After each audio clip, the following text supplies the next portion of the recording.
Hello friends, I am Dr. Saurabh Patwardhan from Nandadeep Eye Hospital PG Teaching Institute, Sangli, Maharashtra, India.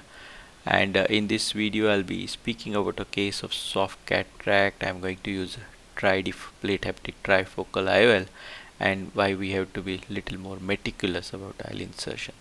So I'm going to use a 22 gauge MVR here. Nowadays, you must have noticed that I have shifted to MVR rather than the 15 degrees blade which I was using earlier.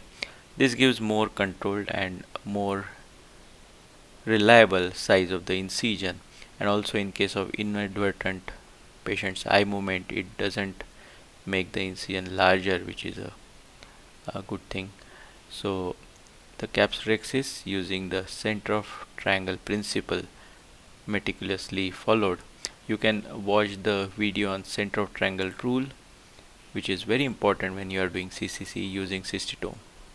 Now the time for cortex cleaving hydrodissection followed by hydrodelineation, and because it's a soft cataract I'm going to do multiple hydrodelineations here, and one pole prolapses out. That's what I want. So we are seeing these kind of cataracts very commonly nowadays. So young patients, soft, with no nuclear sclerosis at all. I'm going to just cut little bit of conjunctiva, as I can see little ballooning at the start, and with the phaco tip at the edge of the nucleus I am applying vacuum, very minimal phaco, hardly 10 to 20% I have kept, and I'm going to use high vacuum and just aspirate this very soft nucleus. The tip is quite anterior, but because I am not going to use much of phaco, it's quite safe for the endothelium. Coaxial IA is performed. Now these posterior subcapsular cataracts, they have these opacities over the posterior capsule.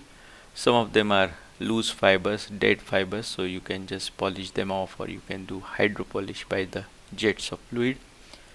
But sometimes there are areas of fibrosis which you cannot do much about, and I generally tackle those opacities 3 months post-op by doing YAG laser.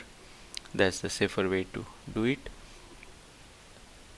1% sodium hyaluronate is my OVD of choice for IOL insertion, and this is the plate haptic IOL, placing in the groove of the cartridge, closing it, and now you can see here as I push the plunger, the trailing haptic is stuck between the plunger and the wall of the cartridge, which I should have noticed here, but I went ahead. I didn't do the push-pull maneuver which I recommend. So even while insertion, you can see I continued pushing this plunger, and you can see the haptic getting stretched between the plunger and the wall. I didn't release the plunger anytime, and that's how it got stuck. Luckily, when I withdrew the plunger back, it just unstuck the trailing haptic. Usually the advantage of these plate haptic IOLs is that the haptics are quite strong, and I don't have any cases where the haptic was broken because of this. But it's always better to do meticulous IOL insertion. Make sure that when you push the plunger, the haptic is not stuck between the plunger and the wall, and do multiple push-pull maneuvers. I have shown it in previous videos. You can watch the link here.